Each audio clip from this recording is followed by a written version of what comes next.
Happy clients. That's what we want, isn't it? Happy clients who are feeling calmer, more confident, and getting more sustainable sleep. It's why you do this job. The satisfaction of helping a family get to this point is huge. Plus, if they're happy, they'll tell others. After all, one of the best forms of advertising is personal recommendation. So happy clients are where it's at. But how do we keep our clients happy? Spoiler alert, it's not all about the sleep outcome. This video is about more than just how to flatter and agree with our clients to keep them sweet. It's about the experience they get that leaves them raving about you. Here at the Holistic Sleep Coaching Program, we don't believe in giving success rates for sleeping outcomes, but I'd like to think that when we work with a family, we can pretty much guarantee they'll leave us in better shape than they started. Like Chloe, one of our graduates who takes huge pride in supporting clients to say goodbye to her in better shape than they started, and has grown a thriving business built on genuine promises, not gimmicks or quick fixes. Her clients end a package of care feeling confident and calm and equipped.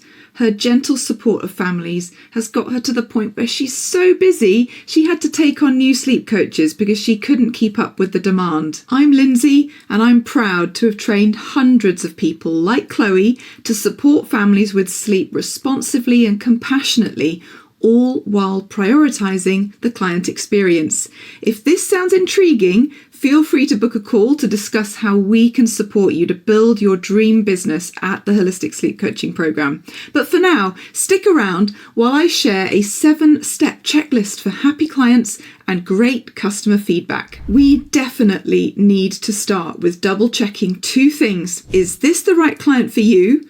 And are you the right coach for the client? Building a thriving sleep coaching business is about utilizing your skills, knowledge, and compassion to support families in a way that feels authentic, aligned, and joyful. So check that your client understands your approach, your style of working, and your ethos. And also, check what they're looking for and consider whether this is reasonable, age-appropriate, respectful, and developmentally feasible. Don't be afraid to suggest an alternative sleep support option if you sense that their expectations and goals do not align with yours. In the early days, it can feel hard to turn away clients, but you'll only make yourself or your client unhappy if you're not a good fit. Make sure your website, social media, and any public-facing copy makes your style and approach super clear to avoid attracting the wrong client. Get someone else to give you feedback if you need a fresh pair of eyes. Next step is to make sure they've booked the right package from you. The right package is one where you can realistically address the problem they have within the time available in the package. You might want to check your client's goals and expectations against the package they've booked. Such as, I can see you're having quite a few issues with sleep and you've booked my one-off troubleshooting call.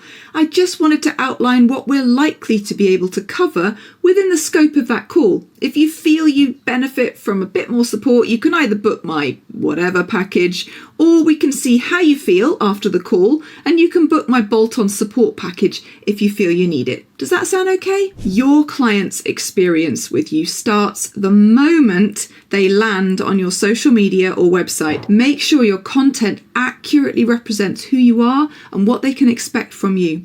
You also want to be absolutely transparent about what they will get, who instigates what, and any extras and paperwork. So, what do each of your packages include? What's the cost? Are there payment options? The specifics of follow-up, terms and conditions, a sleep diary or questionnaire, any resources they can expect from you, and the booking process. Making sure you close the loop and never have clients hanging will ensure they feel supported. Never, ever just ghost a client. This is a fast track to losing their confidence and trust. If you don't hear from them, check in. Of course, some clients don't engage with the process for many reasons, but you need to ensure that as far as it depends on you, you have offered the support they were expecting accepting in the timescale you promised and in the format they agreed to. One of the most common areas of confusion or conflict is around expectation management, so make sure you cover these with your client. So think about the timescale. Realistically, how long is it going to take for them to see resolution? Don't be tempted to give them an overly optimistic answer. While children sometimes surprise us, feeling disappointed by slow or no progress can be very demoralizing. We have to build in realistic expectations from the outset, including preparing parents for bumps in the road along the way. Then think about the outcome. Check whether the end goal is realistic too. It's okay for parents to have big goals, but you may need to help them break down the goal into manageable chunks, or accept that this will be a work in progress and may extend beyond the time that you have working together, depending on the length of your follow-up, the goal, and the age of the child. And finally, the effort involved. Check the parent is ready and willing for the hard work ahead. Change is hard for everyone. I know it sounds obvious, but has the parent truly grasped that if they want things to change, they will have to make a change? Remember, your client could be exhausted, vulnerable, feeling anxious, low or depressed, and they'll need patience, validation, and empathy from you first and foremost. Here are some styles of non-directive counselling that we recommend incorporating into your consultations. Validation. Often clients need to know they're not imagining things. It really is hard. They really are tired. They are doing a good job. It's not all in their mind. So that might sound like, thank you for sharing that with me. I can see what you mean. It really does sound like a lot of nighttime disruption, and I can understand why you've reached the point where you need some help. Agenda matching. This refers to a style of counselling where you find out what the client already knows about a topic, what they need to know in order to make an informed choice, and what information would be helpful to know, such as, it sounds like you've had lots of information about sleep. I'm guessing that's been pretty confusing. What do you feel most unsure about? Or is there anything you feel you need to understand better to be able to move forward? And solution focused. This is a way of focusing on the future and building on strengths rather than going over the past and focusing on difficulties. It's an empowering, positive style of questioning that emphasizes the parent as the expert on their child. One technique is to ask the client about a time when they've overcome a similar issue in the past. So, an example of this style of communication. I love that you told me in your diary that your child is this super fun, energetic little boy who loves to laugh, especially when he's had a great sleep. So, thinking about that goal you have of your little one being able to settle quickly for naps, let's think about how we can move towards that. Can you remember back to when you dropped from 3 to 2 naps? What worked then? Can you see that working again this time? And co-creation of the plan. Finally, we want our clients to feel involved in the process. We don't want them to feel like we are in charge of the decision making. This is a fully bespoke plan, unique to their child. We never want them to feel like their child is like someone else's, and we absolutely never, ever copy and paste another child's sleep plan, okay? Informed and supported, we do not want them to feel confused or alone in their journey. Empowered to trust their instinct. We always want to ensure that they know flexibility is key and they can and should trust their gut, even if it's not the plan we laid out. Co-creating plans with our clients puts them in the driving seat. Now, when it comes to figuring out what is going on, it can be daunting to first look at that completed sleep diary, which can be lengthy.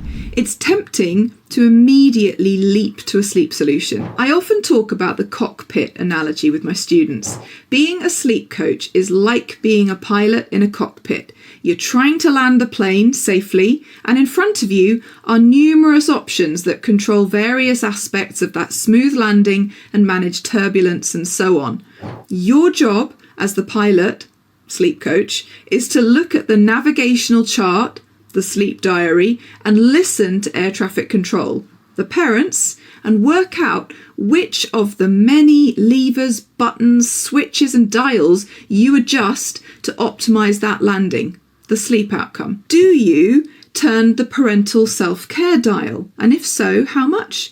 Do you switch on the vitamin D button or flick the step up co-parent lever? You have lots of options. Now, we all have areas of interest and we all have biases too. We can't help these, but we need to be aware of them and consciously choose to be open-minded with our clients.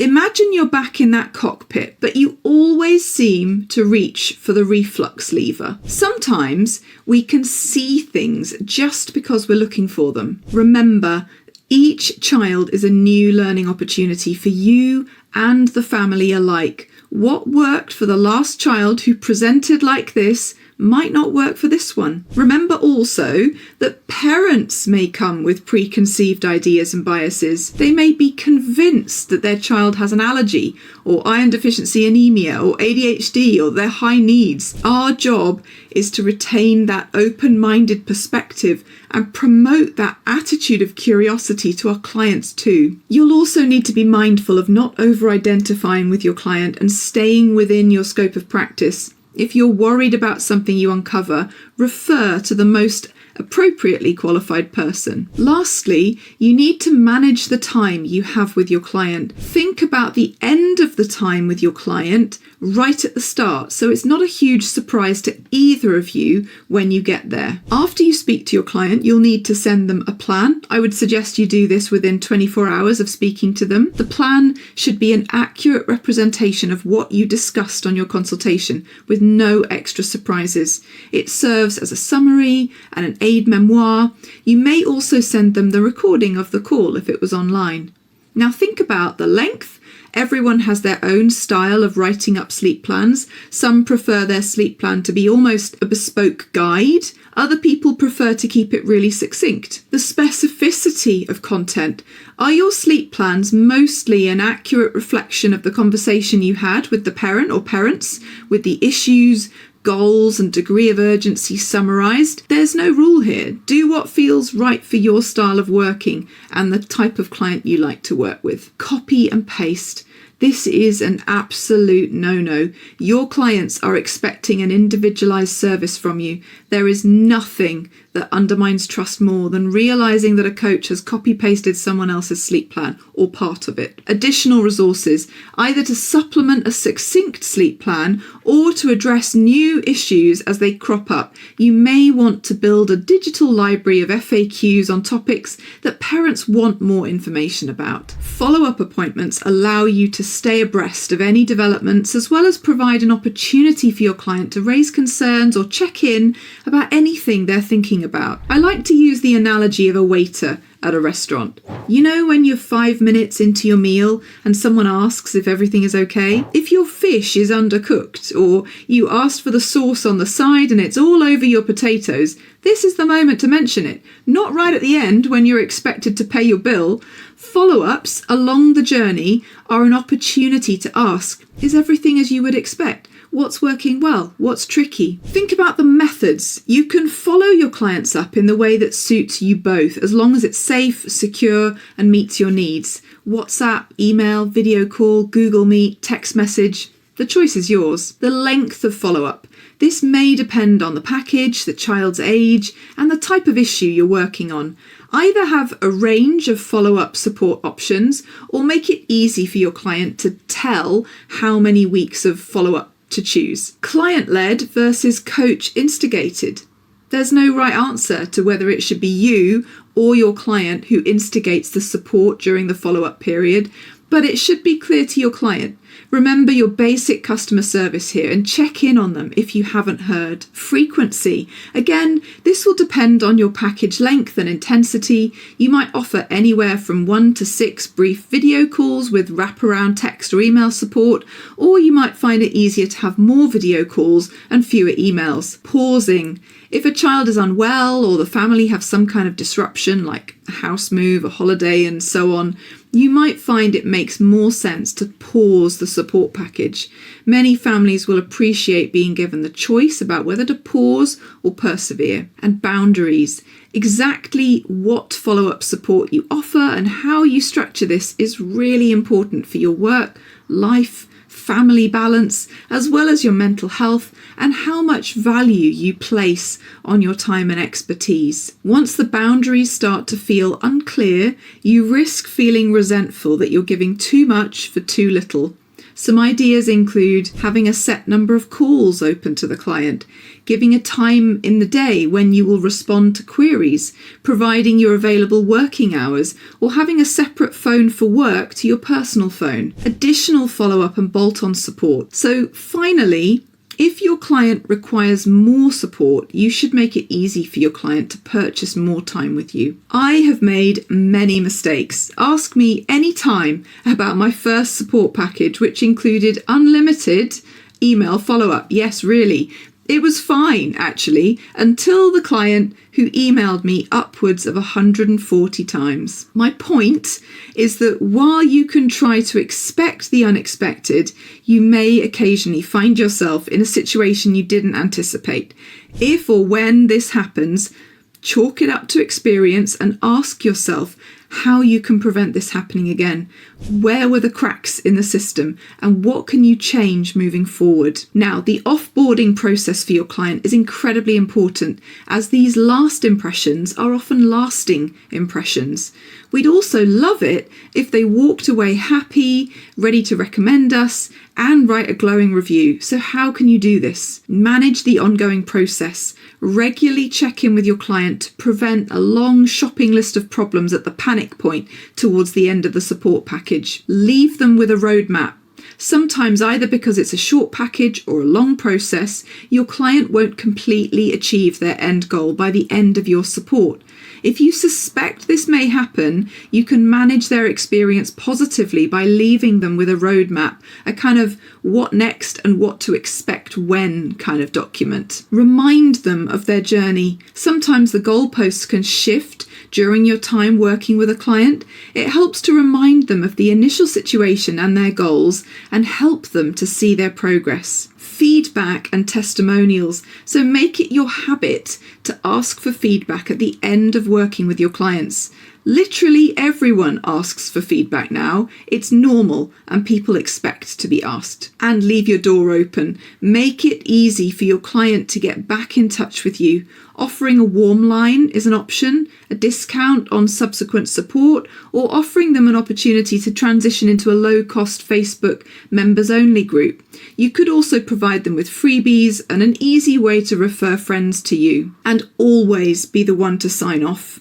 So while some clients appear to vanish, always make the effort to be the one to sign off your client. Again, this is just about good customer service. Your client has paid for expert support and they expect a certain level of courtesy. If you don't hear from them, reach out. So today has been all about the client experience from the pre-consultation interaction through the consultation and follow-up to the offboarding process. We've talked about how we raise the bar and offer not only responsive and sustainable sleep options, but an experience that is empowering and positive. And if you're someone who doesn't just want to dish out sleep tips, but really go on a journey with your client, then book a call to see if we're a good fit. All you need to do is click the link below. And if you enjoyed today's video, don't forget to hit like and subscribe. Speak to you soon.